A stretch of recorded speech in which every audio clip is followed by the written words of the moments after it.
It's a meeting to grab a plate and stay a while. We're serving up the stories with a down-home style. Outdoors, culture, and life's little surprises come for the heart, and let's make memories. Meeting to podcast. We're glad you're here. It's hot. I'm hot. And we're back. Oh, Another day. Yep. Another lost dollar. Yep. True. You're not very talkative. Tired. I've How's had a rough concrete one. work? Wasn't cut out for it. That's why I don't do it full time. But sometimes excavating and concrete kind of go in hand in hand. I had it made till about, I don't know, 12 o'clock. That's when William called. You know that joker? And for everybody, I don't know when this is coming out, but this is Thursday before the World Deer Expo in Birmingham. So William Terry, the guy who owns Legacy, he was supposed to call me. When he got off the exit, he's supposed to call me.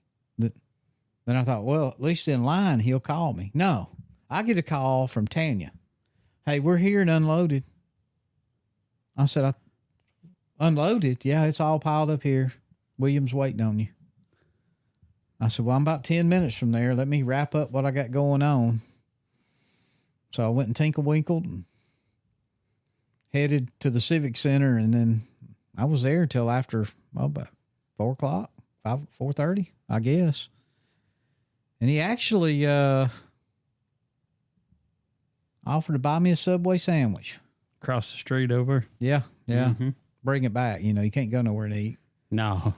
I ran into, let me tell you something. Bob Coker comes by. Did you hit him?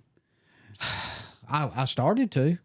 You know what he asked me? What's that? Are you William's daddy? Oh. So you was already a little bit ill with him. Now you're real said, mad. well, what are you talking about with all that white hair? I said, have you looked in the mirror, Bob? I said, all this time I follow you and comment on you, Goulds, turkey hunting, talk about your pretty house you got in Africa. I said, not no more. I'm going to heckle you. He said, I'll block you. I said, when am I invited to Africa? He said, anytime you want to come. He said, with the war going on, plane ticket's about $2,500 round trip. And he said, you can come stay. He said, only thing it'll cost you whatever animals you want to shoot. You may be over guiding in a year or two when you retire. In Africa? Yeah, why not? I mean, you're going to be retired. Ain't no turkeys in Africa. Only turkey in Africa be me. You may need to get with a guy from Louisiana and do the New Zealand guys. Now, I might do that. Yeah, you wear them short there. shorts and some. Did they wear boots. short? He was in shorts. And it was It's cold. 30 degrees outside. Oh, God. That wouldn't be good. Do you know, well, I guess we might as well bring him in. He's sitting over there like, that way we can correct him, get the microphone closer and do all that crap. Quit leaning back. Special guest tonight. Nobody knows him, just like nobody knows me. Or me. Rusty Herring. Rusty, where you live, Kimberly? Yeah. Kimberly out, you say you ain't close enough. Not Just close bring enough. your Don't have mic to to pull, you. just get it up. That's why these things are on there. We can wash them out. Kimberly, Alabama. Jerry Lynn will love this. You know he listens to this podcast. Yeah, I told him I was making my grand debut tonight and that I would give him a shout out. So, Hey, Jerry Lynn. You know why he's bald-headed? He stayed under Charles's desk all that time. I can tell you why now. I don't know what he's doing now. Didn't they say how did they divide Charles? I mean, Charles don't listen to this anyway. It don't matter anyway. Did they kind of divide his job up between Brian and what's his name? Matt is doing a majority of his responsibilities. So the brain works Matt's doing. I think Brian is doing everything. Brian's his boss up there, so I'm trying to get him in trouble. I think Brian is taking care of all the things that Matt did not want to do. Oh, so he's Matt's boy. Yeah, well, I need to. You know what? when I go upstairs, which I rarely do, I don't even come in Whittington a whole lot. I can't get away too much, but between turkey hunting and doing quotes or whatever. But yeah, I'm gonna walk right on. Who's in Charles's office? Matt. Oh, all right. So I don't even know where Brian is then, because that's told me all I needed to know, because I've been in that office plenty of times. Well, if they want to advertise on this, don't hold it against us. No, Come on with it. Whittington ain't gonna advertise with us. We ain't got no advertisers yet. I know. Grissom Service Company. We're self-funded. I can advertise. Yeah. If it wasn't for that, I couldn't do it. But yeah, damn, no, Rusty's a good guy. We turkey hunted with Rusty, a couple times in Florida. Yep. I've known him since before he knew me. I'd see you around. Your daddy might haul you around somewhere. Me and your daddy's about the same age. Yep. Kind of came up doing the same thing at the same time. And then, about the time, he was still working in a truck when I was at Miller. I guess I kind of moved in on the office side about the time he went to work at Hardy, and kind of moved into the office. He was working in a truck at Hardy, but when he was like service manager, he was a project manager. He was a project manager, and then right there at the end before he left and went to work for the state. His gravy job. Yeah. The old gravy job. If you want to call it a job. Well, you're exactly right. He said it. 410s, when they work for. If there's a holiday in there, it's 3, really 2.5, because they don't work for 2 days and they leave at lunch on the 3rd, and they're off. Yeah, I know how it works. I've been dealing with state of Alabama for a lot of years. Yeah, he would call me. When he first started, he would call me on a daily basis about lunchtime. Well, I'm done. Well, he called me on a Thursday one day, and I answered the phone. I said, I guess you're calling to tell me that you're done for the day. He said, no, I'm calling to tell you that I'm off tomorrow, so don't bother me. Well, yeah. I do see him fishing quite a bit now. Is that his daughter he takes with him a lot? I saw him the other day. I couldn't remember what girl it was, which. That was my granddaughter, or that was my daughter. That's what I said. Your daughter, his granddaughter. Yeah. They were out catching bass. Yep. Yeah. Okay. I thought it was. I just kind of scanned through it. Yep. And so living the life. Yeah. Sure is. Mm-hmm. So I take it he's retired now. He works for the state of Alabama. Oh, he might as well be retired. Yeah, that's on the job. No, he's retired, but he gets a check like he's working and building retirement. Nice. So, how's your dad? He'll be 60 in September. Oh, I'm older than him. You're older than everybody. Well, I thought me and him I'm 61. I thought me and him was the same age, or maybe he was a little older than me, but I didn't realize that. I've never asked him. So, yeah. So anyway, Rusty and his dad and uncle, they don't have but one fault. They're Auburn fans. I didn't know that. I mean, I met you in Florida the first time we turkey hunted, so I guess I've been doing it. And then, you know what? I'm just kidding, because my mother was the biggest Auburn fan there ever was. I'm to the point where it doesn't mean near as much to me as Wait a minute. Hold on. Yeah, but we're not going to stay on this either, but what do you think about the new coach? And then I'm going to tell you what my brother told me. It doesn't really, I mean, I think there's potential there, but I'm not going to lose any sleep over it. All my brother said was, can't be much worse than the last one. There you go. That's exactly what he said. The last two. Wait, but I'm going to be honest with you. I feel the same way. I'm an Alabama fan. I say a fan. I will not go out of my way. He won't even watch a game anymore. It's been great. But what I'm saying, it has been. I'm saying is, the board's a 7-win coach. I mean, I'm sorry. That's what in this league. I don't. He'll be lucky to get 7 this year. I think Auburn will beat them. The whole NIL deal has. It's ruined it. That and the play. I mean, that's all it's ruined. The only thing about NIL I loved is watching Indiana win a national championship. Now they ain't gonna be worth crap this year because all their people's gone. They got to pay up another group of them. Yep. But they've got the money. Oh yeah. So no, I did enjoy that part because they have been the whipping post up there for years, and to finally, just I was truly hoping Alabama they'd meet up, but Yeah, I saw a meme on that one time that it said that alone proves that Indiana was the only true team that didn't pay players, because once it became legal and they started paying them, then they immediately It won the national sure is. championship. And I'm gonna be honest with you. What's their coach's name? Signetti. Yeah. Somebody in Tuscaloosa should have been on an airplane hiring him and running what we got off down there. Yeah, they said they were the only honest program in NCAA football. When you couldn't beat Purdue, you know, and I mean, I know, you know, they're kind of like who's a real lowly SEC team? Vanderbilt. They used to be until money came into it. Yeah, now it'd be Kentucky or Arkansas. Kentucky or Arkansas. Or Auburn. No. Well, if Auburn wasn't paying all these coaches, they'd have more money to buy players. I don't think that has to do with. There was plenty of talent down there the past 2 years. They just don't know how to develop what they have. Well, hopefully you got somebody that does. I don't know. Kentucky's just always stout basketball. Like, they're known Not to me anymore. more for Yeah, basketball. no, they've done pretty well in the past, Yeah. but on football wise. Yeah. I think Kentucky had a pretty good run in volleyball this year too. I mean, I'm into the women's sports. I got a daughter that Oh yeah, plays. volleyball. What are Yeah. you gonna do? Is she gonna get a scholarship? You think? Maybe. What if she gets a scholarship? No, but Brandon's daughter's for sure getting Oh, one, well, so yeah, we'll have she somebody gonna- to go watch. she's go- I mean, she's 6'1".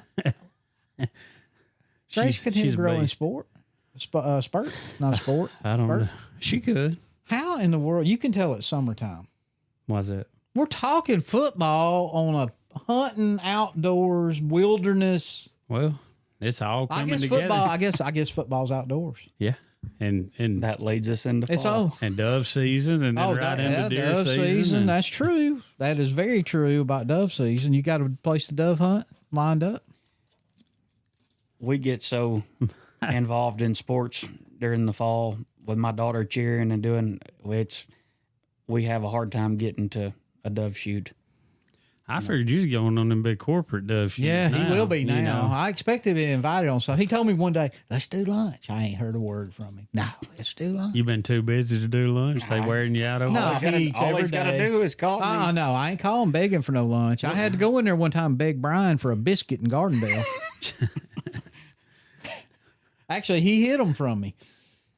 That was when we had a little falling out. Me and Brian did. There's for a little while. whole story behind that one. There he is. Yes, there he is. No, but hey, it's all in the past. It is. It is, because I might need Brian one day.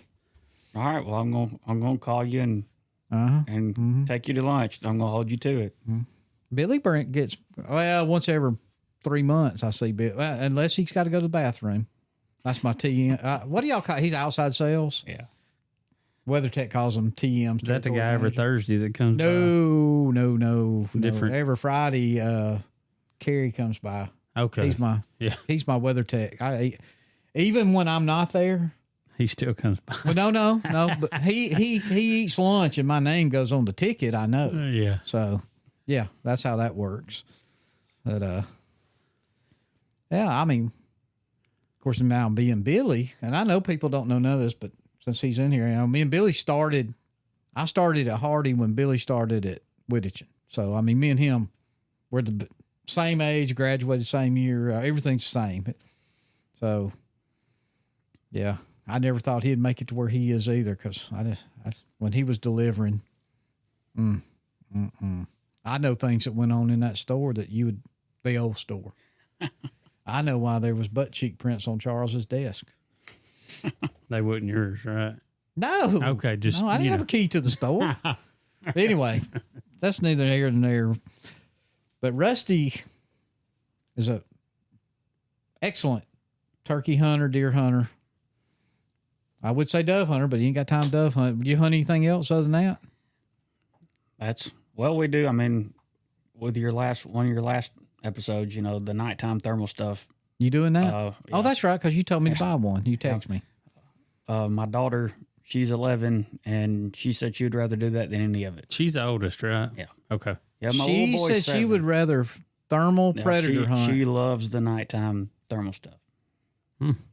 That That's great though. Yeah. No, it is. It's Where do y'all hunt? everywhere.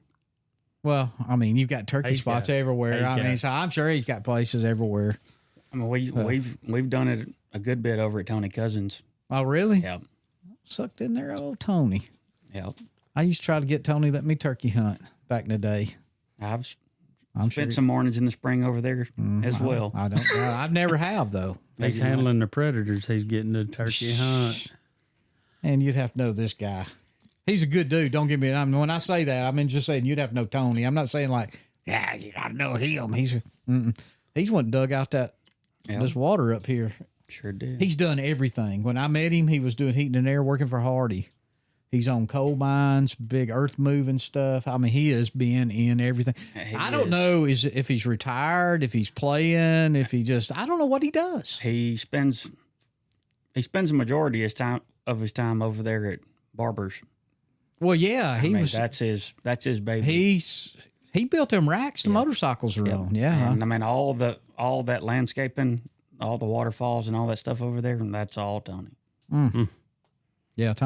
He's talented. He is. He is very talented. He knows his stuff. He does. And I ain't saying that because he listens, because I know he don't listen to this. He makes a. He's working right now, probably. I know he makes a pretty penny off of his rodeos up there. Yeah, he puts on the El Spaniel rodeos. They pack that place And out. he's tried to get me to come to those. He said, you need to experience it. They deck out to the nines in their Yes. Mexican gear. Do they ride two-handed like they do in Mexico on the bull riding? I've never been. You know, If you want to Mexico, go, we'll go. I'll go. Yeah, I mean, it ain't. You can get. He we can get you in. hit a niche. Yeah. Listen, I went and watched midget wrestling. I would love to go to a Mexican rodeo. I mean, but it's a real rodeo Yeah, though. This ain't is real. This isn't play. I'd enjoy it. Yeah, man, I like rodeos. What we need to do is tell Wes you want to make money, build an arena up here in Winston County He and just have a bought a Mexican farm rodeo. that's got an arena on it. Which up here off 940? No, he bought another one over here. Over off 39 in Sardis. God almighty. Got 30 acres of beautiful hardwoods on it. Oh, Yes, sir. I hope he holds on to that. He's going to hold on to all the hardwoods. Okay, good. Yeah, but it does have arena on it already. But these Mexicans, I don't know how else to put it. I mean, I guess they're majority Mexicans, Latino people, but south of the border. They may go all the way to Argentina. I don't know. But he started having rodeos for them. Sure did. And Now he's got a full-fledged indoor arena, and they pack Now, it out. we'll They have to pack go it to out. that. I'm interested in that. So that'd be fun. we'll go. I'd like to have him sitting over there. We'd have to be going beep, beep, beep, beep. Wear the button out. Hey, the other night, me and him have a mutual friend on Facebook, a liberal friend. And she was dogging these data centers, just dogging them. And here it is. And we'll talk about that in a minute too, but it's so much misinformation. I'm not going to say disinformation. People are speaking about things they don't know about. Am I for them? I'm indifferent. I wouldn't care if they built, well, they ain't enough space around here because, they're a mile wide, 5 miles long, some of them, but I don't care. But she was just raising Cain about how it was. She said, if you vote for TT for governor, well, you know what that means, because he had just come out that he was, supported him. You're for the downfall of this country or for the state and your children.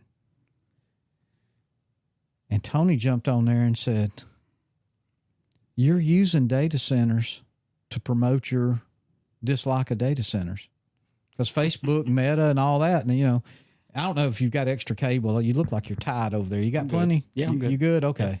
Yeah, okay. I just want to make sure. You look like you're, I'm good. But, that's what, it's like, well, while we're talking about it, like the water thing, they do not use that much water. It's closed loop. What they do use is power. Mm-hmm. Now, they want to be near water because everybody's got to have water. You can't build it out in the middle of Death Valley. But I was listening to a Meat Eater podcast, Everybody needs to listen to it. And you're right here. Go find that Steve Ranella podcast. It was just I don't know. It'll be a couple, 2 or 3 days to weeks ago on data centers. He had a woman that knew everything about them, and she was not pro or anti. But she's talking about it's power. It's all power. There's enough right now in Virginia because of D.C. They use 25% of the power produced in Virginia. That's how much power these things use. And now they're looking at like these micro power plants to build inside it, these complexes, maybe mini nuclear plants, which I don't care. You know, somebody give me nuclear, I put me a reactor right out there. And I'm not anti nothing. I grew up in the 80s when the Russians were going to drop a nuke on us every night. So I'm not really anti-nuclear reactor stuff. But anyway, I don't know. I guess that's kind of a rabbit hole. But we kind of got Rusty in here to talk. I guess we're going to lay more on the hunting with youth. Yeah. Or new hunters. You don't just hunt with youth. You'll carry anybody just about, will you not? Yeah, I mean, you told me you'd take me. Yeah. Yeah. I mean, I do want to get y'all up there to our place with your squirrels. Oh, with your yeah. dogs. Oh, I'd love to get we y'all might up have there. a few dogs. how hilly is it? It's not. Oh, No, all right, not we'll be there. We'll bring the side by side and the dogs if you'll open the gate. He got side by sides up there. His daddy's got everything. I mean, this is Ram Oaks. Hey, y'all just show up. mine See, they uses- got their own hat. Do you see that? He's got didn't his know- own hat. I didn't know exactly what that was, but I do now. Then Yeah. Tell him what Ram stands for. I know. Yeah, it's Rusty, Austin, and Mark. So it's me, Okay. my brother, and my dad. Just left Mama out. Yeah, well, I mean, we could take Mark off and we could change it to Mom. So, I mean, Well, it can Mom, be- yeah. it's whoever we're talking to at the time. Well, we could take Rusty out and Yeah. put Rebecca Yeah. because that's her name. There you correct? go. Yeah. And you know how I know that? My wife's name's Rebecca. well, then that just covers everybody. Yeah, so, then. I mean, everybody. It could have been whatever order It you could wanna have put it been in. Ram, or Rammer. Nah, that wouldn't sound good. I've been trying to think of something to call my little 40 down there. I've called it the 40. I've called it the turkey roost. I've called it I don't know if you can change it from the 40 now. I'm It used ain't to real, that. but I mean, we can call it that, but I don't know what to call it. Well, I mean, The crow's nest. well, I thought about that too. Crow Plantation. No, I'll have them down there protesting now, Selma. You call them that plantation? It ain't big enough for a plantation. Plus, you can barely grow a garden out there. It's so hilly. Yeah, it is hilly. That's what I'll get you down there one of these days. Whenever do you go back off down there much turkey hunting anymore? No, I mean, with kids and activities and whatnot, it's one Well, of I those figured deals that and stopping breaking. at 1 o'clock. Yeah. That kind of crap. Well, drop me a pin or two down there. I'm going to be honest with you. I went down there this year a couple of times, didn't on my place. And even on the hunting club, which is all you could do is go around the edges because it's too thick but I didn't hear or see a turkey. I heard them all during deer season. Yeah. I think gobbling, hens yelping. I'm talking about up on the little 40 I got. Nothing this spring. Now I got one gobbler. He comes around and people can hate it or not. I put a little scratch feed in my feeders in the summer. Kind of supplement, give them something to eat. Especially if I had poults. I had a bunch of poults one year. I had 13 poults out there. But not the first hen, but I've had this one long gobbler. He's there every day. Never around the feeder. Never. He's out in my clover pecking around. He's walking through the chufa I've planted. I guess he's getting, kind of checking. Oh, yeah, a few more months. I think the forest has been getting hit a lot harder on the turkey side of things,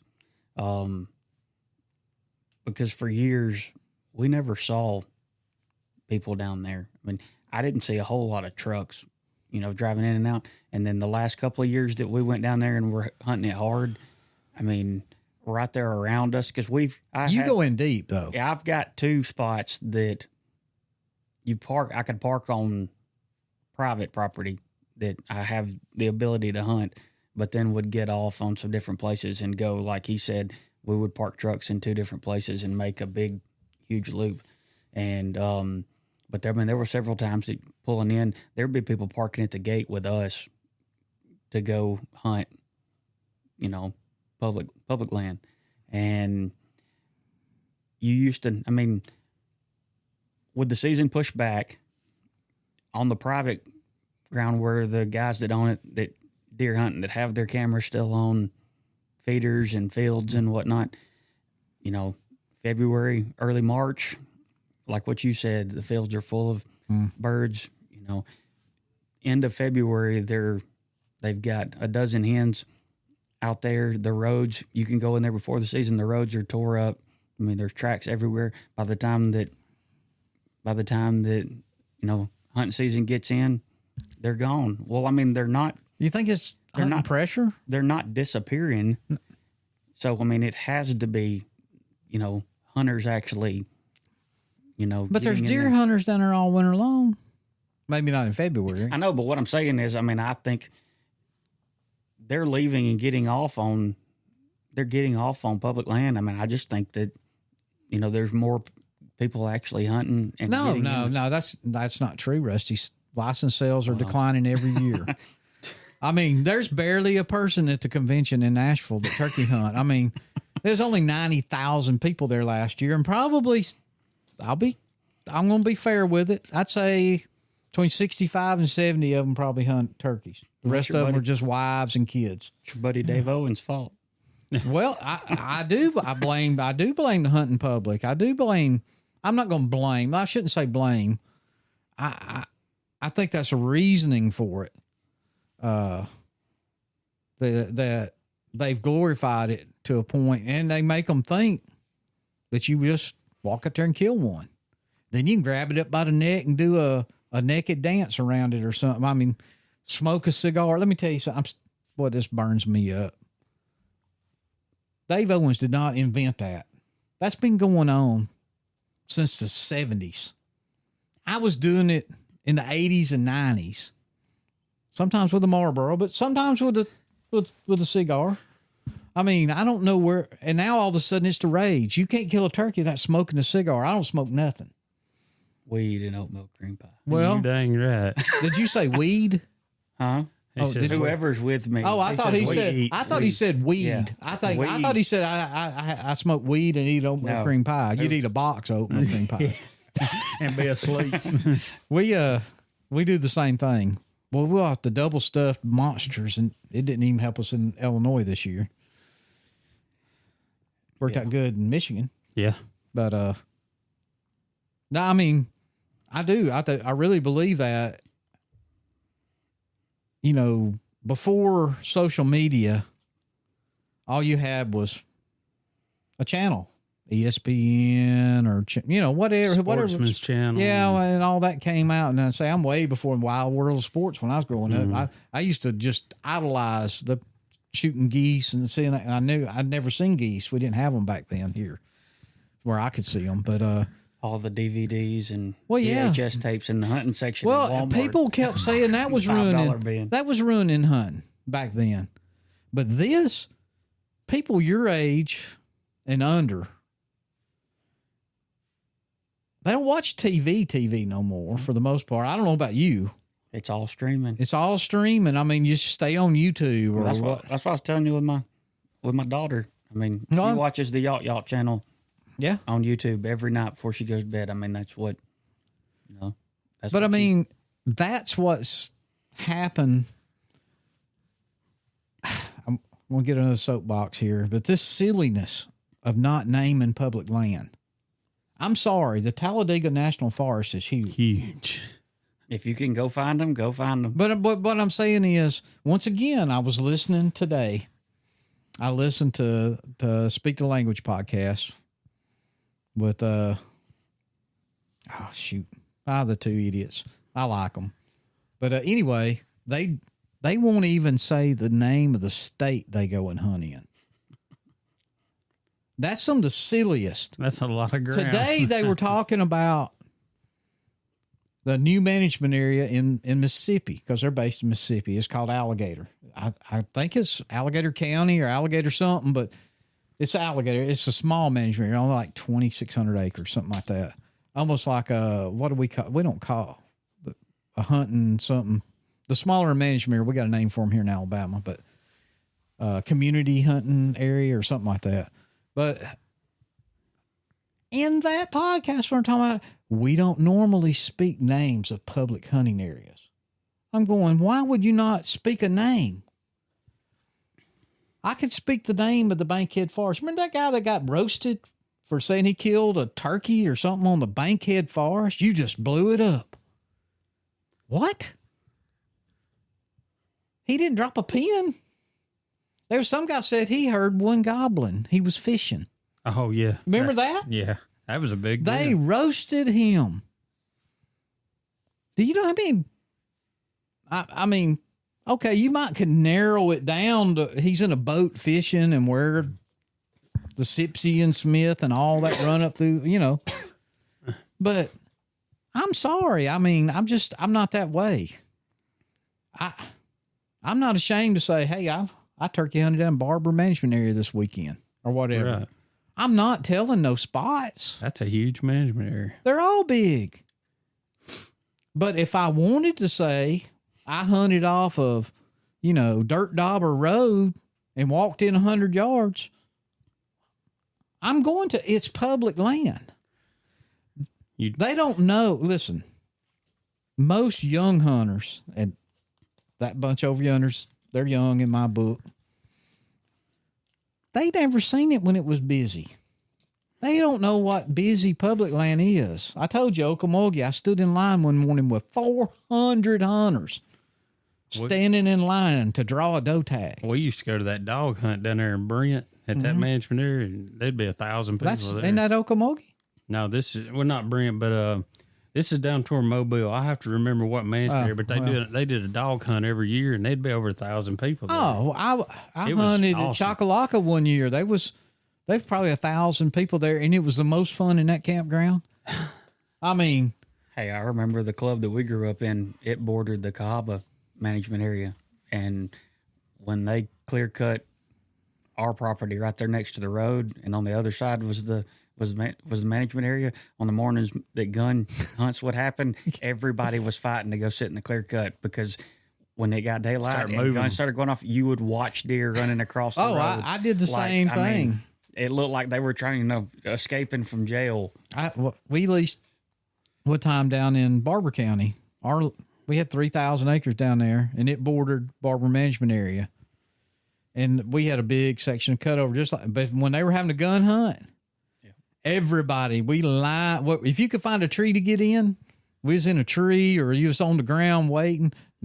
Now, they weren't stupid over there either. You see orange hats all over the place, but they was going to have to shoot on us, But you're right. They pushed deer. They pushed them everywhere. But, I mean, I just think it's silly to not listen, you can't even say Blount County no more.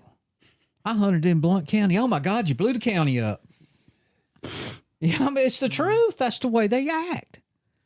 If I can't say I hunted, in the Talladega National Forest, and I ain't even having to say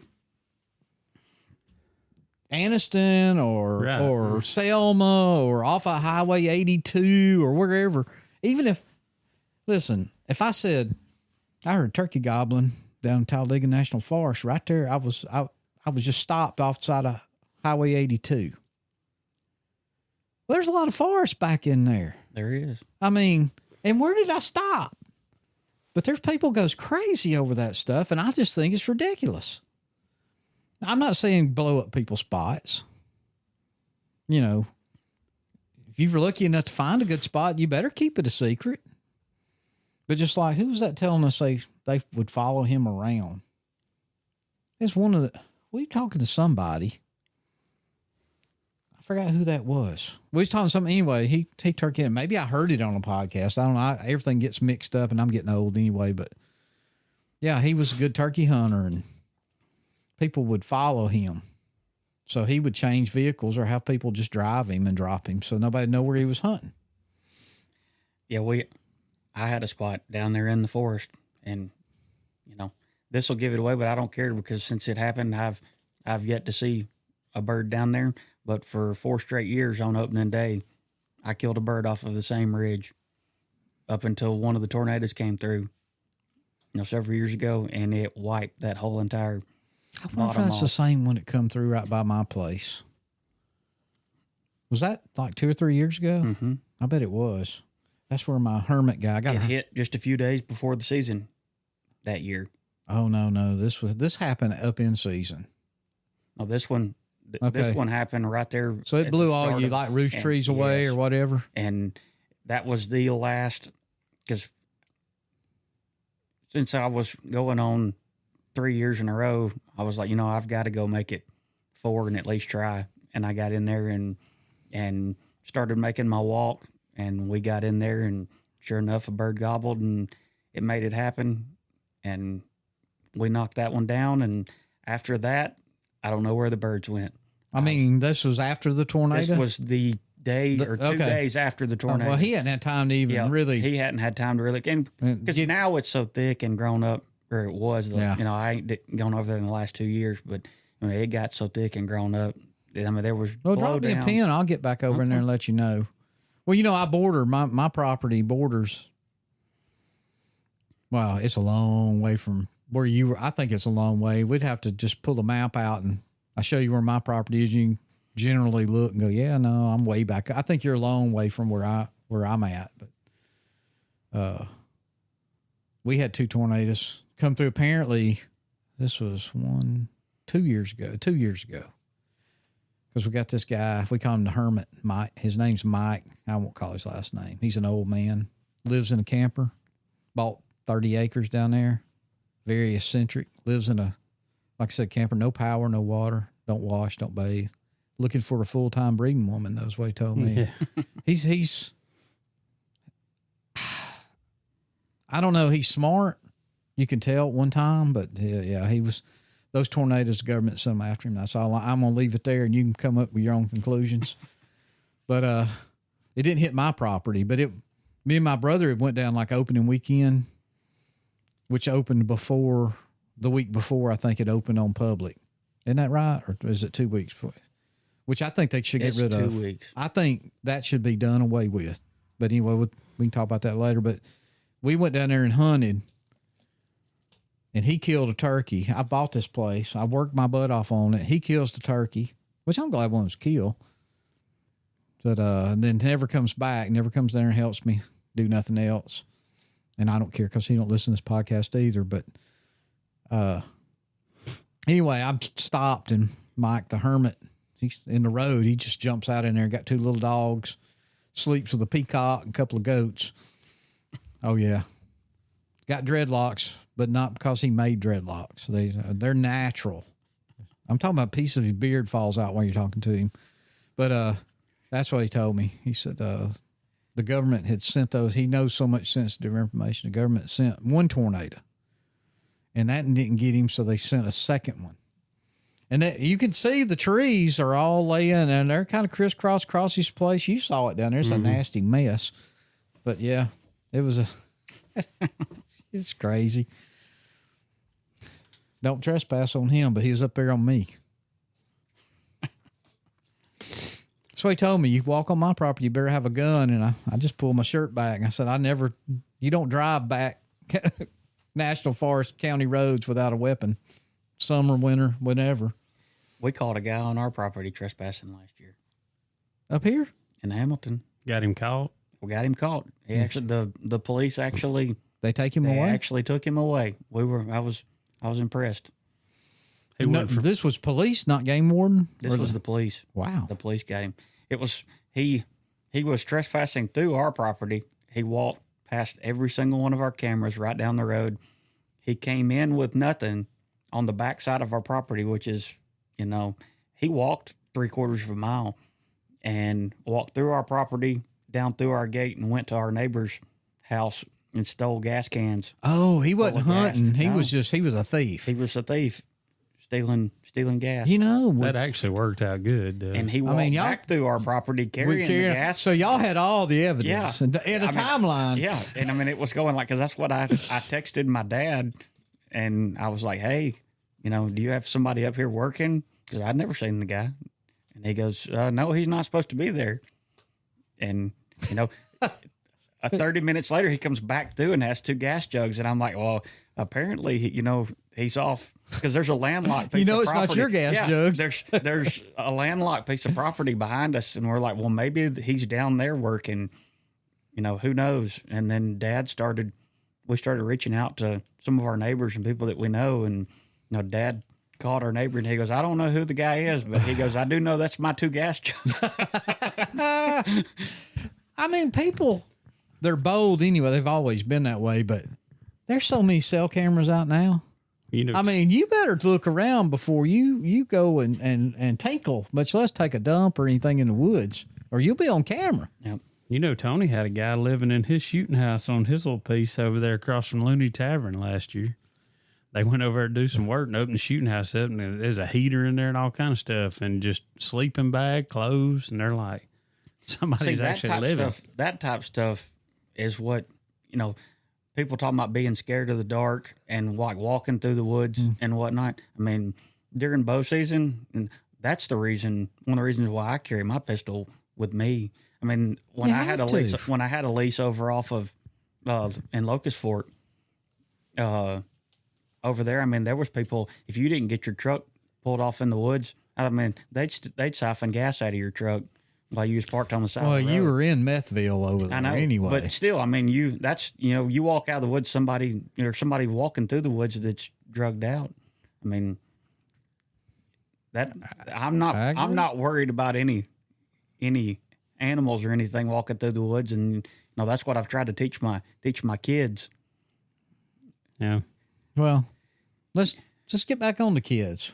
We done got into the meth heads and stealing, but which is true. And I probably did the worst of it because I would get on my little soapboxes about this stupid stuff, what I consider stupid. But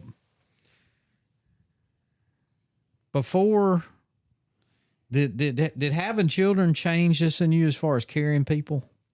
Being I consider you like a mentor hunter. Maybe taking people I hadn't hunted a whole lot, or well,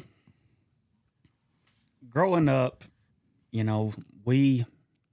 my grandparents had property, and we didn't really get in a hunting club until on up in, when me and my brother were, 13, 14 years old. We always hunted family land, and I forgot about your grandpa owning that property with people that would take us. I mean, we had several guys that already Billy Turnbloom. Mm-hmm. He had that dog club he was in, and we went down there and dog hunted with them a good bit, and we hunted with Brian Harbin a good bit.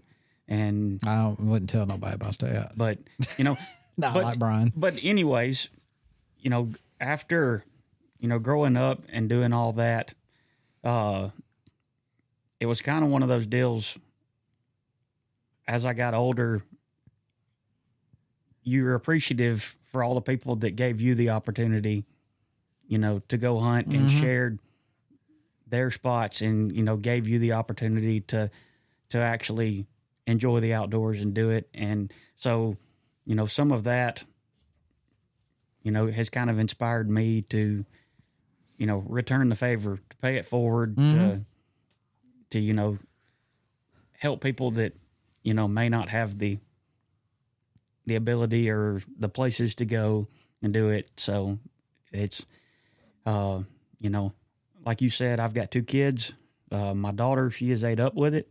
My son, he's 7. He got started last year. He actually shot at his first one during bow season with a crossbow. He had you waited. He was 7 for his first hunt. Yes. Okay. Well, I mean, he's gone. Yeah. And we've given him opportunities. I mean, our place is covered up with deer, and it's nothing to go sit on a field and see 20 or 30 in an afternoon. And for years growing up, he would go and sit and he would have his iPad or whatnot, and he'd want to film them and take pictures of it, but he's never had any interest to shoot one.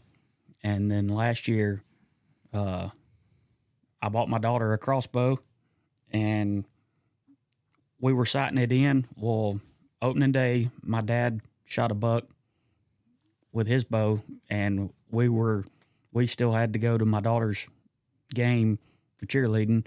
So I told them, I said, once we get done with the game, we'll go up there and hunt Saturday afternoon.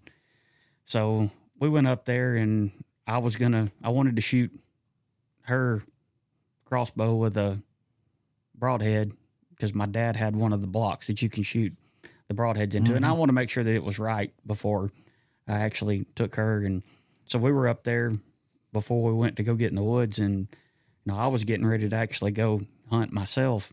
And I got her crossbow out and shot it a time or two. And, Brady said, "Can I shoot that thing?"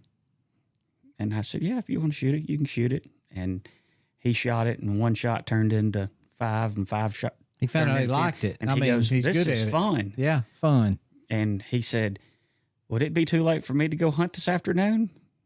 And I said, "Yeah, let's go." So I stuck my bow back in the case and shoved it back in the truck. And I said, "Come on, let's go." And we went and got in the shooting house. And within 30 minutes, there was a small buck that come, from me to you from the shooting house. And it walked right out there in front of the shooting house and put its head down. And I told Brady, I said, let's shoot. It's time to let it happen. He goes, "Nope, don't want to shoot that one. It ain't big enough." So he's already being selective Yeah. at 7. He's being It's funny. Kids nowadays are like that. Oh, yeah. And I think that has to do with this. Yeah, everybody's watched everything like we've been talking about, on I social don't know if media. that's good or bad, Yeah. though. My daughter will not shoot a doe. I'm like, we need some meat. Yep. And so we sit there and watch this deer, 15 feet from the shooting house for 20 minutes. And then it turns and it walks off down the field and starts eating. And then more does come out. And he goes, "Well, maybe I should shoot that deer after all." And I said, "Well, son, it's a little out of range now. Now it's out there 75 yards or so."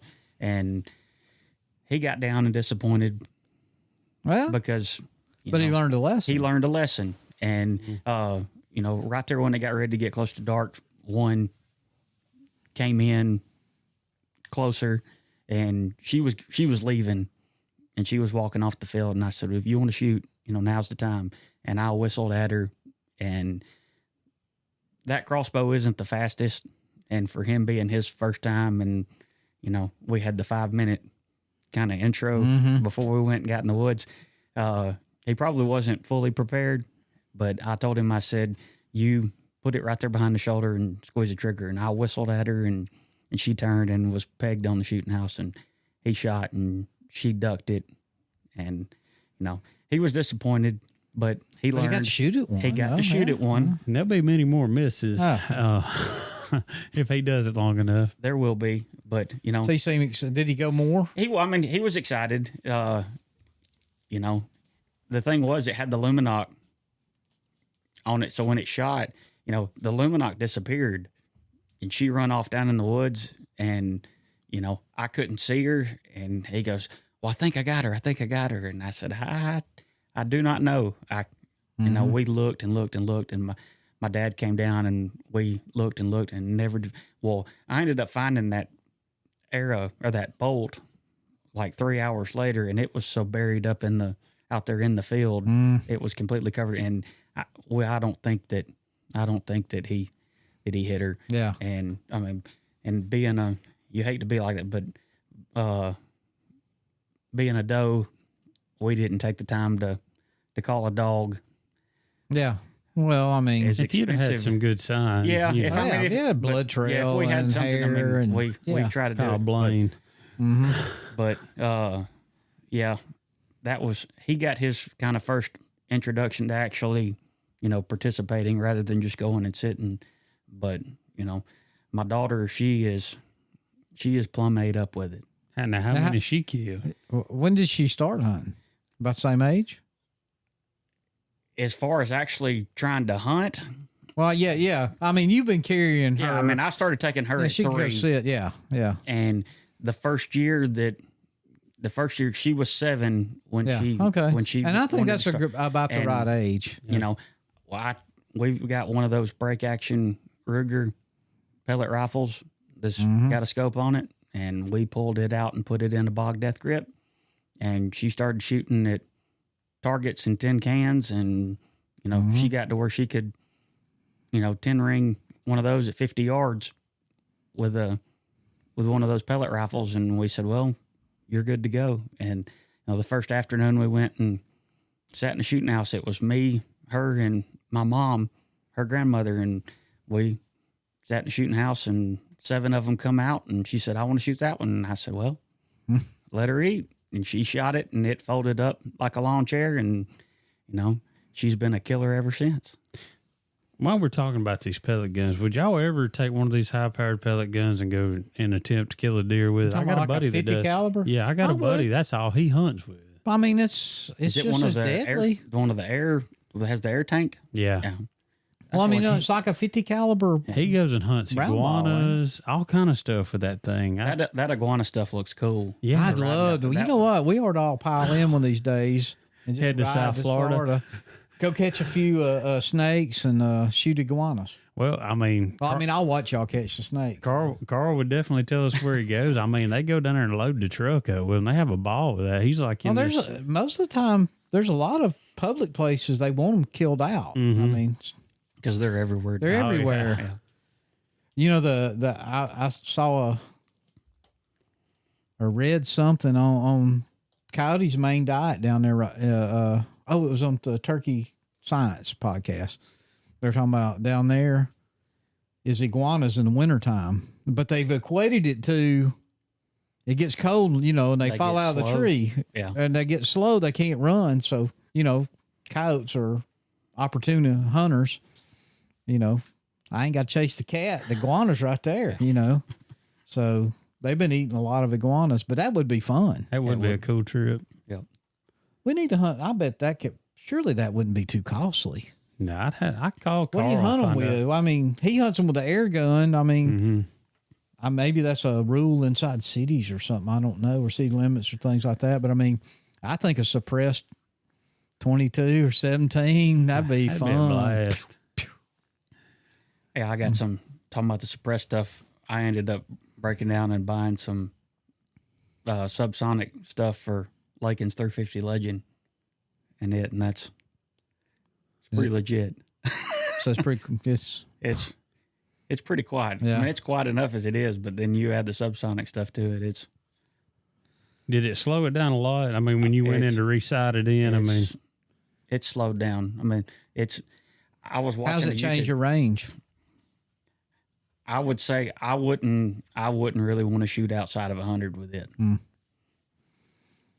Maybe. Well, I mean, what is a 350 Legend as far as if you wouldn't suppress? Like, what would you range it at then? I mean, is it a 200 It's yard? a 200 yard gun. Yeah, it's about like a 300 black, or a little better than a 300 I'll black. say this: I was watching because before I looking at the different ammunition, I mean the Hornady 250 grain Hornady that I was looking at on the whatever the graph is.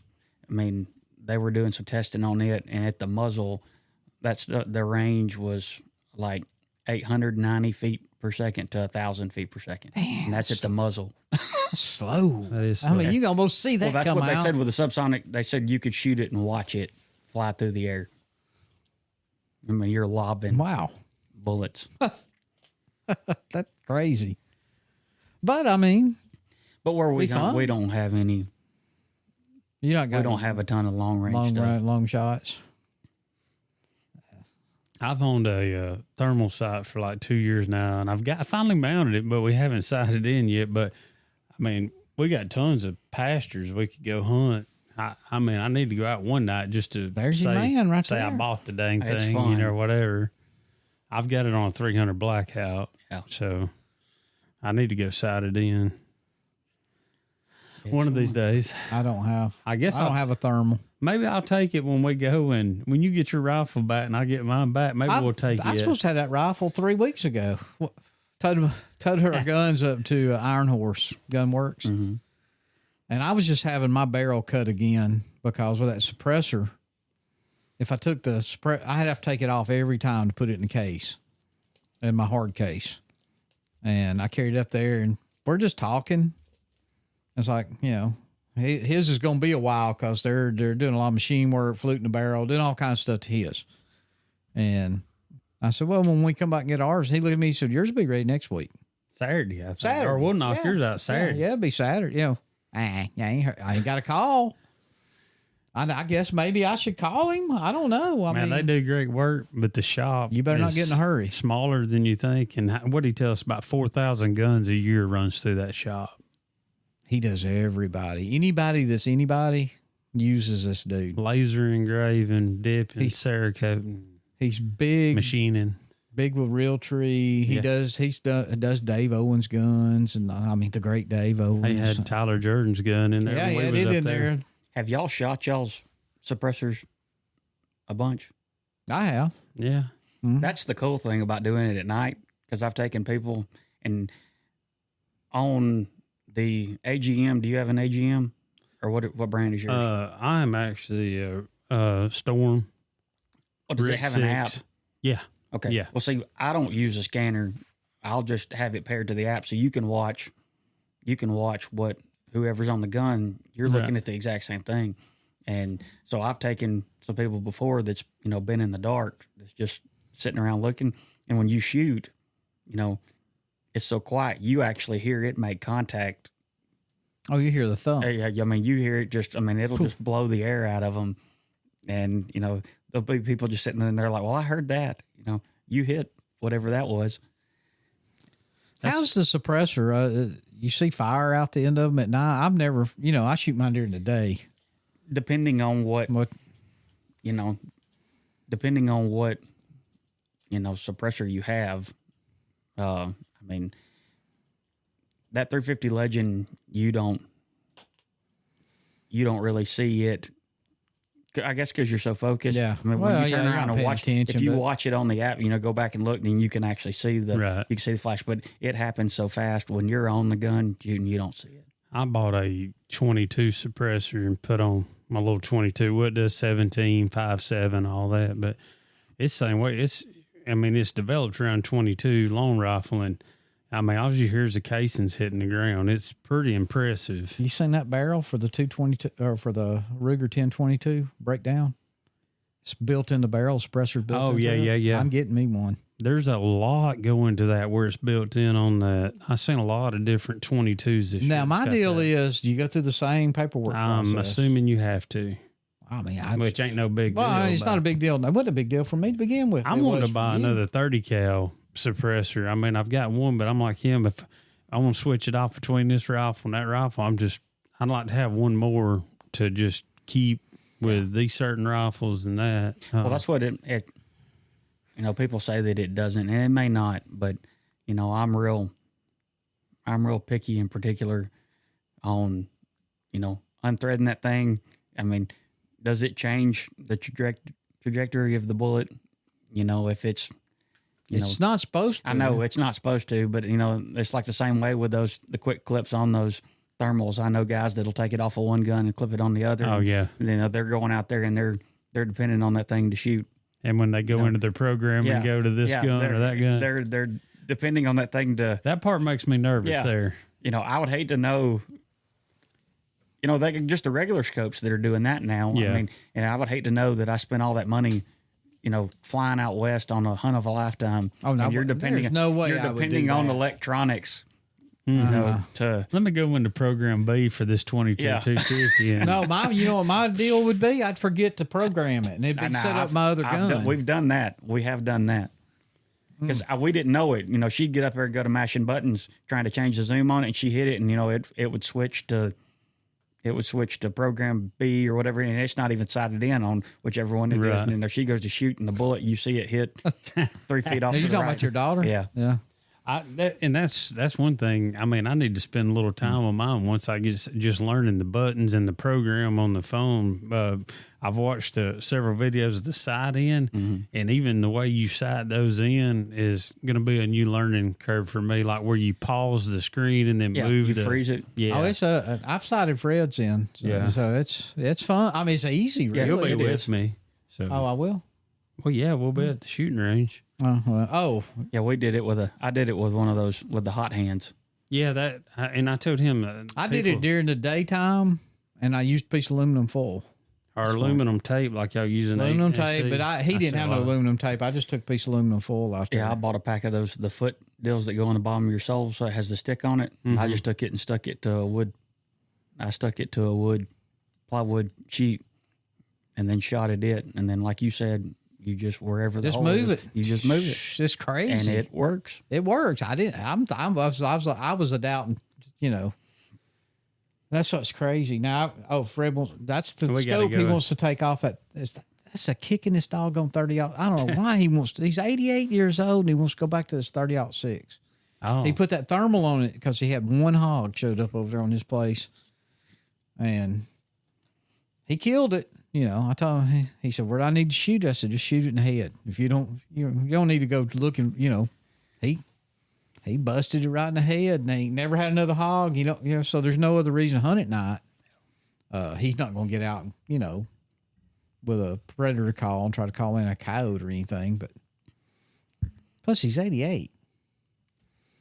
So, and back then, I say, how long has that been? 2 or 3 years? He spent about $3,000 on it back then. I don't even know what it is. I hadn't looked at it that one time when I set it up. what kind of tripod you running? The bog death grip. See, I got one. I'm gonna need me somebody to carry it. Them things are heavier than you think. They are. And I couldn't justify the carbon one. I mean, it was only like a pound less, but it was $200 more. Here's what you do, you little hero, Alex. when he moves on to the next, you know, tripod that somebody's furnished or whatever, then you just tell him you know he'll let you have it, or you'll pay him half of what the retail is. You can spend some money on them. There's some money on them. I know I mean, like the Warrior tripod's good gracious. Yes, I seen that. They'll take your trade in on a bog, but then you got to turn around and finance your house to get it. Yeah, I seen that. I was like, holy crap. How is nice. Do you deal much with the place down there in Warrior, the thermal I've optic been in place? there, but you know, I bought all my stuff from Vans. Oh, you're Vans man. I was in there Saturday. I had to resist the urge. I was in there looking at 4570s against my better judgment. Yeah, big elephant gun there. I sighted one of those in one time for a guy. And I did that as a side gig when I was at the sheriff's office because we didn't make no money. And I'd get a lot of guns from Vans and take them and sight in them. My dad had cancer and he'd had a treatment. He was in the house and I fired that thing off. And he come out, he said, "Are you all right?" And I said, "What are you talking about?" He said, "I thought you done blew up." And I said, "What are you talking about?" Because I'm wearing hearing protection. He said, "Man, the whole house shook." He said, "The pictures are sideways in the house." And I said, "No, this thing's a cannon." I said, "It's like an elephant gun I'm shooting here." But they definitely, that's a big old round. Whew. That's just a gun that I've always wanted. What are you going to get it hunt in? with it? I just won't. I mean, that's just a gun that I've just always. You don't know what caliber? Oh, 4570. But I mean, you just like the looks of it, or I mean, I've when you got money, you can Lever action? Lever action. I mean, Yeah. Just I started the first rifle that I started hunting with was a 30-30, and the first few deer that I killed was. I still got with it. mine. I have never shot a 30-30. You want to? I'm going to one of these days. I got one down there.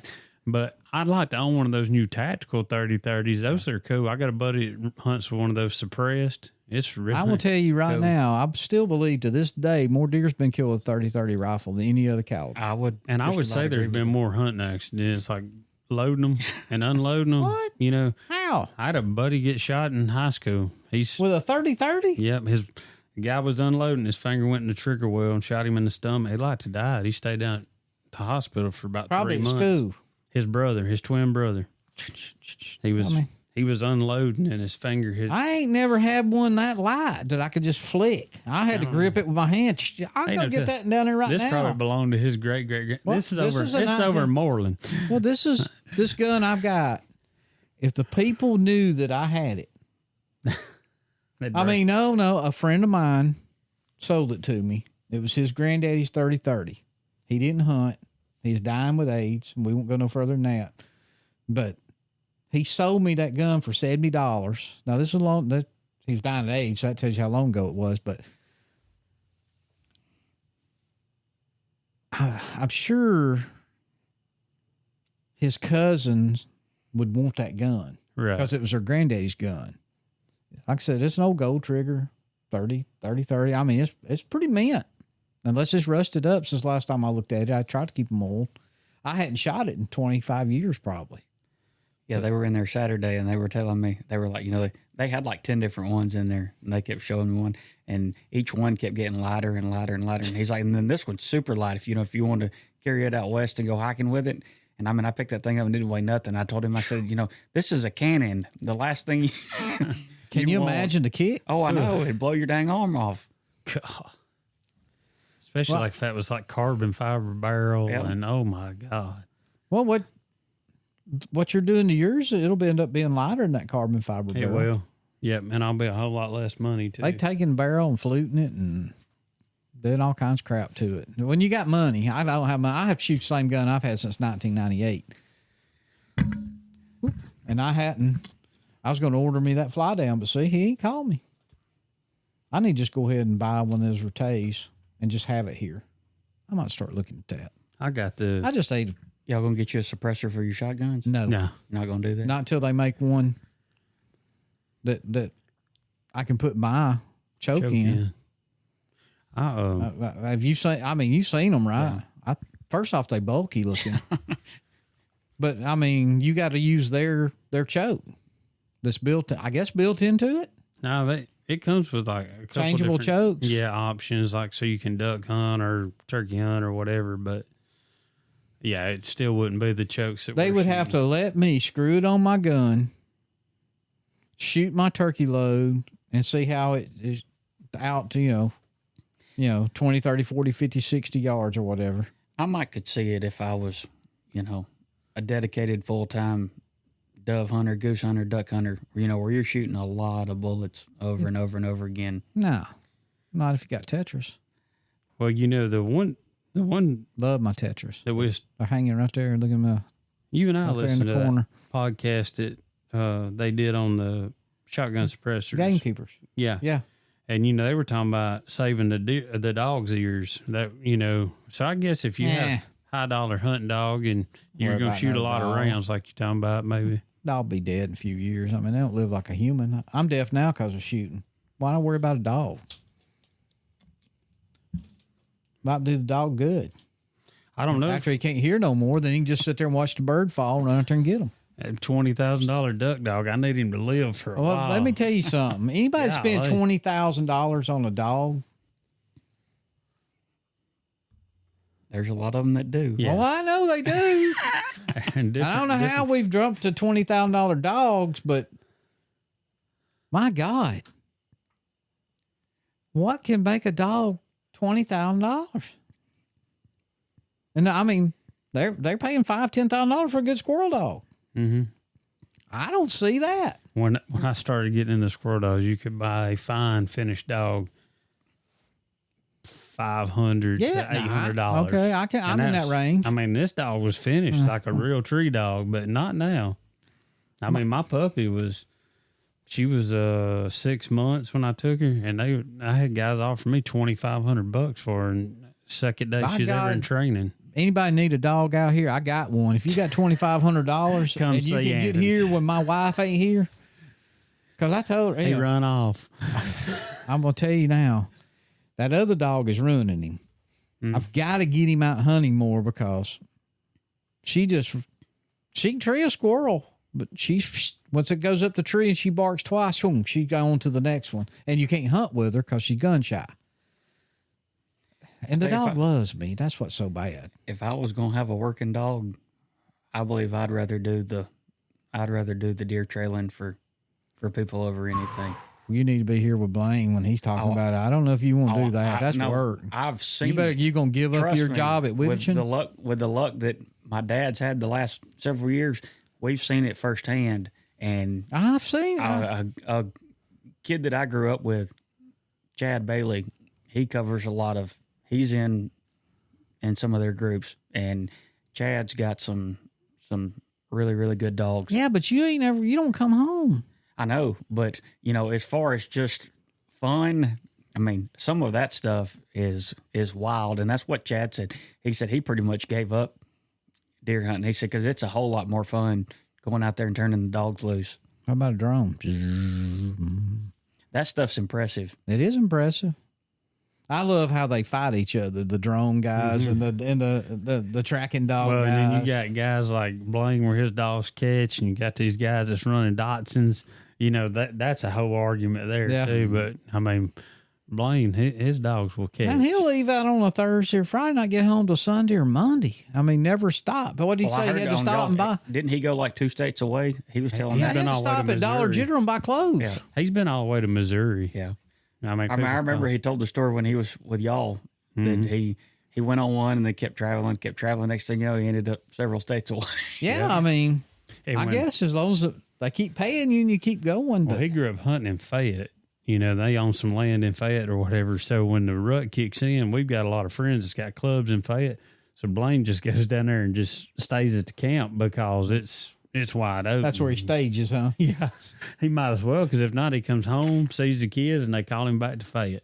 Comes home, goes to Pickens County. So, yeah, he just stages up over there during the rut. Yeah, I shot a buck several years ago on opening day, and he come out a pretty good distance. And when he stepped out in the road, I drew back on him, and when I drew back, my elbow rubbed against the pine tree, and he turned and looked, and I was like, "Too late now. We're sending it." And I did, and that deer turned. He went from broadsided to 90 degrees, and it went through him long ways, and it went in right behind the shoulder, but went through him long ways, come out, right in front of his junk, and then stuck in his back leg and broke his back leg right there at the joint. Well, he spun and fell down and then couldn't hardly get up. Well, I thought that I spine shot him because it just, the way he spun, and it happened so fast, and he took off running, and he went and jumped over the fence and went out into a cutover, and I got down there, and the back half of my arrow was laying there in the road. And so he had a good 12 to 14 inches of arrow in him. And I called, 5 or 6 guys, and they were like, no, I don't think you're not going to find that deer. You spine shot him, he'll be fine. And, I don't know about that now. a guy, David Jones, he's part of Blaine's group. Mm-hmm. He called me and he said, "Hey, did you find somebody to come find your deer?" And I told him no. And I told him what happened. And he said, "If that deer's got 12 to 14 inches worth of arrow in him, my dogs will find him." See, that's what how can anybody first off just go, "I'm sorry, I don't care how much experience you got. If you've got 14 inches of arrow in you, you don't know where that arrow's at, what it's doing. How can you tell a hunter, oh, that deer's going to live?" That's a lazy guy. He showed up and he turned his dogs loose, and they ran up there, and they did their thing, and they went out there in the cutover. Within a few minutes, they went to baying, and they chased it across that cutover, and it went across our neighbor's property onto the next piece of property. And he called the dogs off because it was just so thick. There was no way we were going to get to them. And he said he'll take off running again before we get there. So he called the dogs off to give us time to get through the cutover. So y'all circled around there and got to it? And we got down there and got closer. Well, then he turned the dogs back loose, and then they ran down there, and, they chased it and got it bayed again. And then we got up there to it and finished it off with a knife. But, you talking about. But when you saw that deer, would he have died if you had not? The coyotes would have got him at the very least. I mean, it did. It went in right behind the shoulder, and then instead of going in, it run down the side of him. And then, the way it finally hit something, and I guess ricocheted, but then it was stuck. That arrow was, cutting a hole in his guts, right there in front of his junk, from where it was trying to come out, but the broadhead was stuck in the back of its leg. Oh yeah, and he was in bad shape. That deer would have died. Yeah. I just believe, I'm not with you. If he hadn't have died of natural cause, the coyotes would have caught him. Yeah. And because we ran, we were following where the dogs went, and I would have had to call drop of blood here. But then eventually, it opened up and was just pouring blood. And he said, he ain't much further up here. And then we got up there to him, and I'd had to call. I'd sent that other guy a picture of my dead deer. I would. Every one of them. Every one of them that turned me down, I'd called them out. I would have. Oh, Blaine, that one dog he had, if he gets out and you take him to the shot site, he'll make a loop.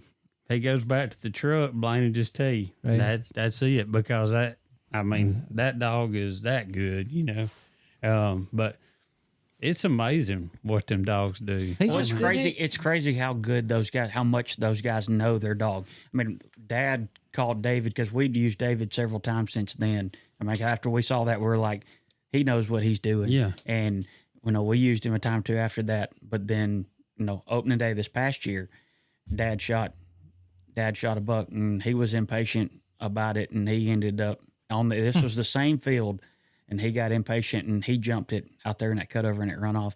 Well, it ended up running off into the neighbor's pond and dying. And I told Dad, I said, if you'll just be patient, that deer's dead. It'll be dead I guarantee you it ran down the hill and down there, and it's dead in that pond. And he ended up calling the guy to come track it. And when that guy showed up, he goes, the dog's going to pee 2 times or 3 times, and he's going to take 2 dumps. And he said, after that, he's going to go find your deer. And by God, that deer got out, and he peed on 2 tires and went to a tree and peed. And then he started up the hill, followed us on the side by side. And on the way up there, he took 2 dumps, and then he was off to the races. Gotta loosen it up in there now. Well, and it's a male dog. I mean, it's just how they do. It's crazy. It is absolutely crazy. Yep. I read a thing where they said a dog will always face north when it takes a dump. Really? You ever notice that? I've not paid attention, but I read that somewhere that a dog will look north, or when it's doing his thing, when it squats, he'll be looking north. If you're ever lost with your dog, following around. Which way's north? Doggone it, Ruger! You don't know your north from south. I've been going the wrong direction all night. Once you took 3 craps, we going in I'm right circles. back where I started. That might be an old wives' tale. I don't know. Who knows? We might have to check it. I'll have to start looking now. That's got me kind of curious. Everybody's going to be getting out their GPS. Let me lay that out right there. All Get right. the compass out. We're running, I don't know, for a little over an hour, but what do you think about a hot pink Alabama rule? You like it? It doesn't matter to me one bit. I figure your daughter might like it. I think it, I mean, I'm going to wear it. I'm getting me some hot girls nowadays, they don't even like pink. It's the dangest thing, but guys wear it. I do. I saw. Look at you. Look at Wes. Yeah. He was pink top to bottom the other day. I went in there to his shop. This guy owns a tire store, and he's pink shoes, pink shorts, pink shirt, pink hat. I thought he was doing some kind of breast cancer thing. Then I saw McCain Tire on there. McCain Tire, folks. If you need a good set of Addison, tires, Alabama. go. Yeah, Addison, Alabama. See if he gets a call. He'll say, I was listening to those guys. Then we'll get a spot sold from him. He ought to buy a spot. If we ever start, we got some. I know. We got some spots sold if we ever start it. If it's cash, we'll sell them. Come see us this weekend. All inquiries. And before we get out of here, don't let me go without us going over some of these shirts. I'll have to carry some. Yeah. So yeah, anyway, I got to grab a few I don't know why I'm getting off on that now, but I'm just telling you that because I know I forget it. I'll have to get All right, so we've rambled. We never have talked much about mentor hunting and that kind of thing, but, and how I jumped to hot pink. I'll have to get some Wittichin What you pink gonna, hats. There you go. Can you put Wittichin and Meat and Two under there or whatever? We'll have to see what we can come up with. So your grandpa was manager of Wittichin when I started going in there. Yep. Well, that's family tradition over I was about there. to say, That's going. They go deep into the herring blood. But I don't know. Let's see. There has been some hunting changes. They moving season back a little bit, at least a week. We need to organize something. And I don't hunt public land, but we need to organize something and raise cane and allow public land hunters to start same time as private land hunters. And I'm thinking about this for me, my benefit. They ain't hunting private land if they over on the public. I mean, why can't they hunt the same week we hunt? I mean, I say we, private land hunters. I'm primarily hunting private land in Alabama, but what? I don't understand that. They got rid of decoys. You can use a decoy if they went that was the stupidest law I don't they ever understand made. the 1 o'clock thing on public. I don't care what they do on management areas, but the national forest should be all day. Mm-hmm. They can do whatever they want. And it used to be to what, about 3 years ago? Mm-hmm. By the time I bought my property, it backed up national forest. I don't understand it. I mean, they're just exerting authority. They ain't got nobody that can even enforce it. You got one game warden in the county, just about, maybe 2 in Shelby County or somewhere. A lot of it's backwards anyways. I mean, well, they can't even tell you why they made the decoy rule. There was no, we're the only idiots in the United States that had that rule. To me, you made your decoys more valuable. They've been hearing idiots out there calling and not seeing no hens, and now all of a sudden there's a hen stuck out there. Mm-hmm. I mean, we do some stupid stuff. Now, I do tell you what I want. I want that rule changed. I want public land hunters to come in the same time private land hunters do. I want the national forest changed all day, which ain't never going to do. And I want either reciprocating limits or out-of-state hunters limited to the maximum of 2 birds. I think the out-of-state stuff, that would help. Now, the numbers. I can make a rule exception for an out-of-state guy to own property here. I can make he's out there. It's his property. He's paying taxes. He's planting these fields. You said Missouri did that on their new rule change? Yeah, they did. Yeah. But what I'm saying is, though, if Tennessee, I don't see how it can be that hard to do. Tennessee has a 2-bird limit. If you're from Tennessee, you get 2 birds. If Indiana has a 1-bird limit like they do, Indiana guy comes here, you get 1 bird. That's it. And if whichever's greater, you get charged on your license. I mean, that would solve Montgomery and their wanting on their stuff. If the license and tags total, now I'm saying total, not just hunting license, because some places you got to buy the habitat stamp, you got to buy all this turkey tag. All right, if that comes to $580, which I'm just throwing the number out, that's more than they charge in Alabama. That's what you charge. Whatever their state charges for an out-of-state hunter, our state should charge them the same. You were talking about the afternoon hunting. It wouldn't be to my advantage because that's what, when I first started out, I always wondered why, I wasn't very good and it never worked out. Well, the thing was growing up, if you ain't killed a bird by 8:30, 9 o'clock, it's time to go eat breakfast. Well, that's what everybody does. Heck. Because calls it the lull. I've killed way more. I've killed so many turkeys between 10 and 2. 10 and 2. I mean, I agree. 10 and 2. So, I mean, if they wanted to make it to the birds' advantage, yeah, the kill in the afternoons would greatly. But that ain't what they're saying. That ain't what they're saying, though. They're saying it gives them time to breed.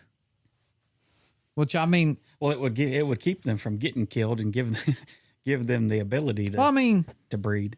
I don't like the half a day rule for the guy that works the odd shift where he can't get morning hunts. I mean, first off, if he don't have private, he's stuck. And if all he can hunt is public, and he can't get out there and hunt until the afternoon, he don't get to hunt. And I just don't think it's right. I don't alternate. I don't care what you do. Give somebody the chance to hunt in the afternoon for turkeys. Just do it on the weekends or however you want to do it. I mean, I know people don't work 7 days a week. Don't get me wrong, but I mean, there's people though that it's easier for me and you to go hunt a morning probably. Yeah.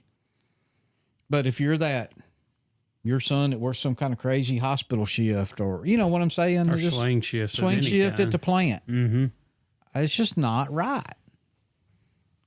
And start enforcing the limits. I don't know how they can do it.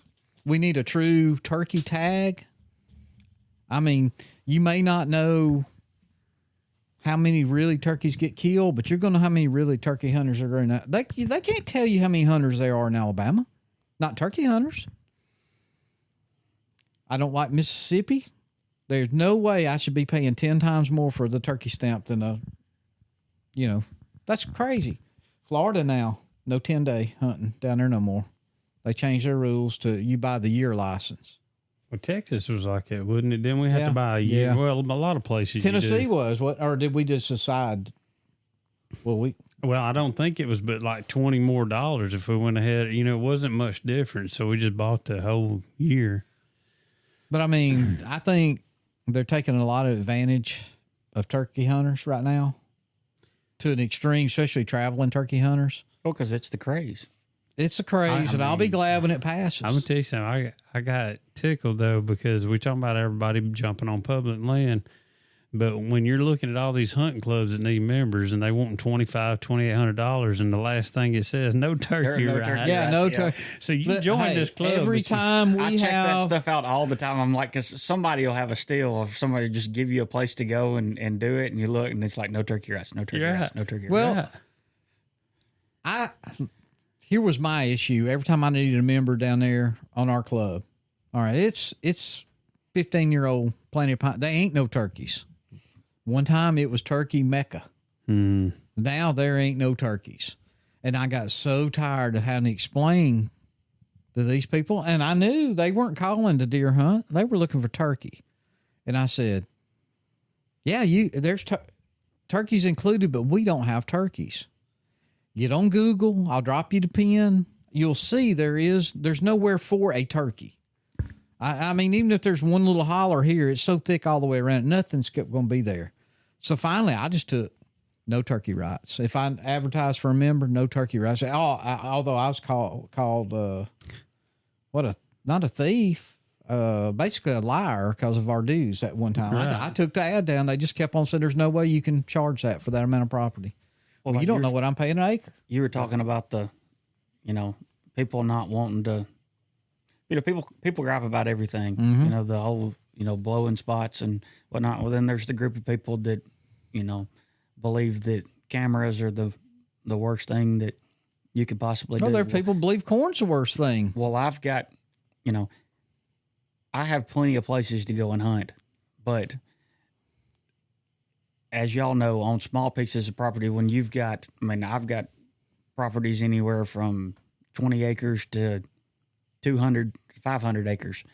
But, on those smaller pieces of property, they're either there or they're not. Mm-hmm. And so everything's so... Have you ever chased a camera going off? It's so... No. No, well, I don't know many people that do. But, I mean, they're so far away, you don't want to go to one place and nothing be there, and then you have to turn around and drive somewhere else. Well, I'm just saying on 50 acres. Yeah. I wouldn't get out of my stand and try to circle around on something. It ain't going to be there 9 times out of 10. But, you use the camera information a lot just based off of, hey, are they there or are they not? I like inventory and, okay, you can kind of pattern maybe one when, I've seen him 5 times now coming through at, this range of time, that kind of thing. I can see that, but this unfair advantage stuff, this is bull crap. A tree stand's an unfair advantage. A 270 is an unfair advantage. I don't know what's a fair advantage when you're hunting one. You're going to just run out there with a knife or a spear? I mean, they're not hunting us, so anything is unfair advantage on a everybody deer. Needs to be like Tim Wells with the blowgun. That's how everybody needs to start shooting them. I was in that club down there on the other side of Jasper down there, at dog hunting club that I was in for a while. Mm-hmm. There was a guy when Alabama made it legal to spear hunt. Mm-hmm. Y'all, he gave him a spear? Built one. This guy was a tinker, and he built this thing. And yeah, I am not joking. I don't know how many drops he made, and I still don't know to this day if he's killed one with it. Well, it's illegal again now, so you can't spear but he just... no 2 years in a row that I hung out around that club. One year I was just kind of guest hunting when I found it. The second year I was in it, but that's all Pat would take out was that spear. And I was like, Pat, did you get one this week? Cause the way he worked, he was a Boilermaker or something. So he'd work out of town. He'd come in. He'd be off for 2 weeks or whatever. And he's like, oh, man, I got close yesterday. I mean, he's just dropping spears all day. He needed to do. Me and Lakin were watching one on YouTube.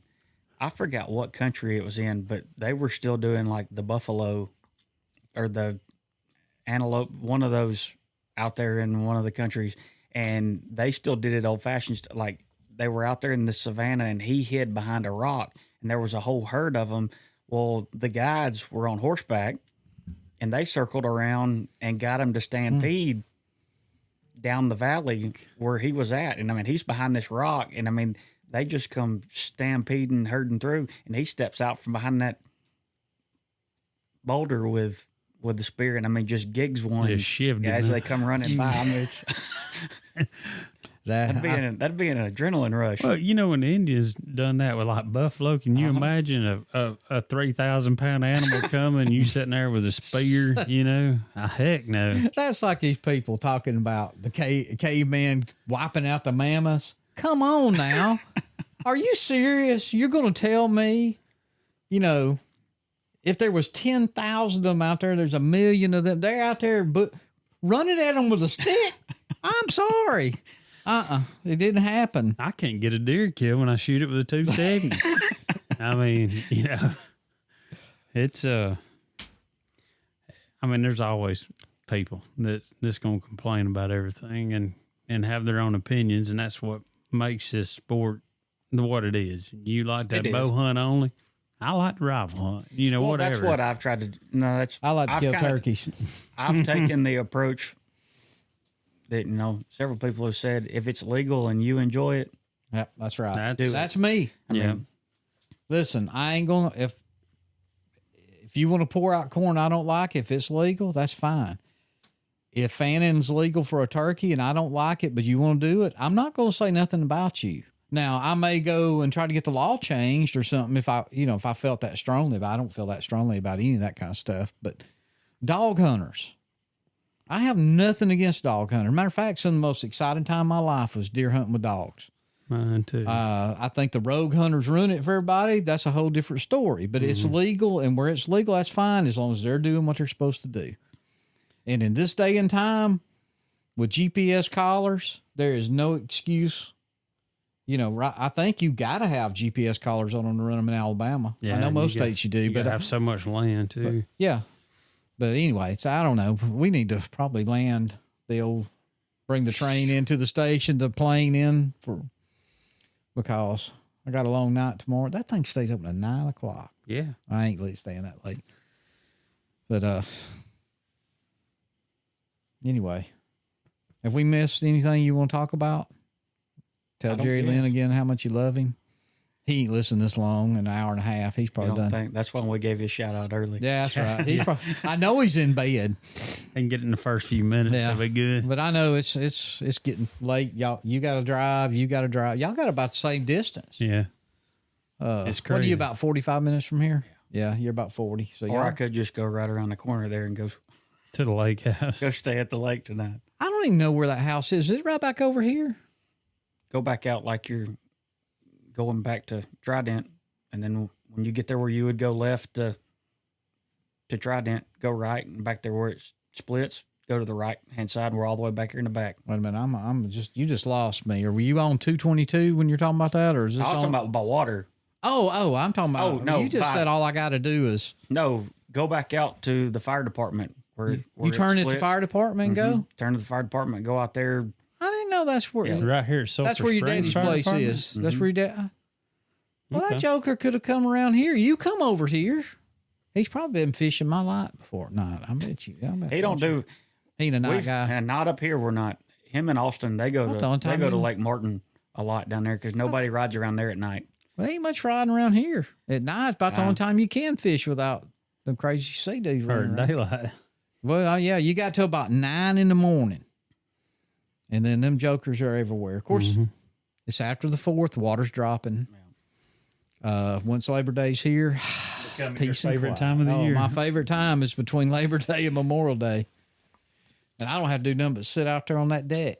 I ain't even fished this year. I have not wet a line out of a boat. I fished off the dock. Me and I'm gonna sell that center console. You want it? I don't need to make any expensive I'll throw in a 4570. purchases right now. You having another child? No. Okay, all right. Well, before we get too deep, let's wrap this thing up. Let's do it. Because I know you got to work, I got to work, Then we got a show. and we got a show to work till 9:00 tomorrow night. So, what'd you think? You come back? Yeah. We'll come back, but bring that girl when we can get her. She was disappointed that she couldn't come tonight. No, we'll have her because I'd love to have a whole child's perspective on from the first time you wanted to go hunting until you kill till next season rolls around. Tell us about your yacht obsession. We want to hear it. Maybe I should get a picture of y'all and just hang it up in here. She's going to get a picture this weekend. She got to. Oh, that's right. She finally got to experience the full kill on a turkey this year, doing it all by herself. But we'll save that for Let her Yeah, tell it. we'll let her tell the story. But that's Most been definitely. that's been a long time coming. We've told her, you got to earn those, and she has walked her butt off. So she paid her dues. Yes, more than That's the way my youngest, Caleb, he paid his dues before he killed one. Well, if she had a better father, she would have killed one year before last. But she wasted too much time, and I shot one over. The top of Yeah, it. I know. You know what? Yeah, when Daddy shoots the turkey out from under the daughter, I don't know what to say. Now, I would shoot one out from under him, or maybe you, but not my child. Well, I would my child now. He's grown. He's your age, but not my grandchild. Yeah, he come in and flogged the decoy multiple times, and then decided, this ain't right. I'm leaving, and he took off down the road. And I said, "You got to shoot." Now, well, the decoy's in the way. I said, "Honey, we can buy another decoy. Let it rip." And she wouldn't pull the trigger, so I said, "Well, time's up." Yeah. But you know what? She learned a valuable lesson. did. When Daddy says time's up, you better pull the trigger. Mm-hmm. Well, I don't know. By the time he says time's up, trigger's pull. Yeah. Well, all right. What else? You got something? Nope. No? All right. Well, let's work the show. Let's do it. And you're coming We'll see y'all Saturday. Saturday. Yeah, we got several people coming Saturday. So I know. Well, good deal. All right. Well, let's get out of here. sounds good. See everybody in a week. Take care of the trees because that's where turkeys sleep.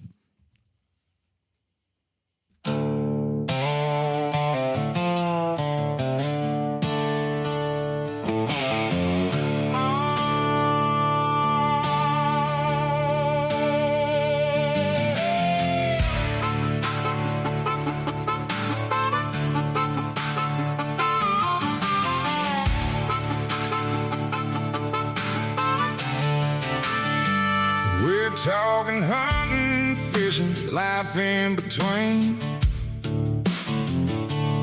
Out in the wild, we're chasing big dreams. And two voices at the table, stories to share. Pouring out laughs and a whole lot of care. It's the meeting to grab a plate and stay a while. We're serving up the stories with a down-home style. Outdoors, culture, and life's little surprises. Come for the heart, let's make some memories.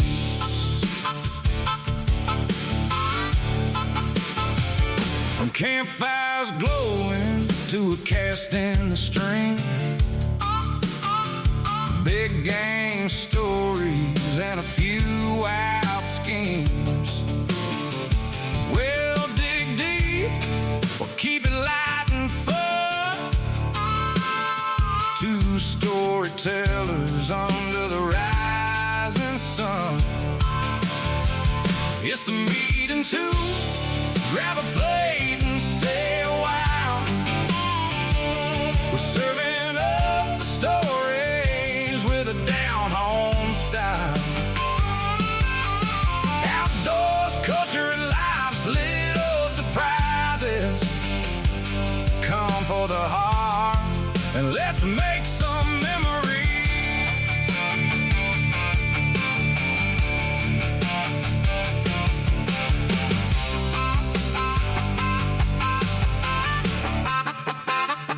So if you love the woods and the open air, a laugh, a thought, or a story to share, pull up a chair, you're part of the crew. This is your home at the meet and two. It's a meet and two. Grab a plate and stay a while. We're serving up the stories with a down home style. Culture and life's little surprises come for the heart, and let's make memories. Meeting to podcast.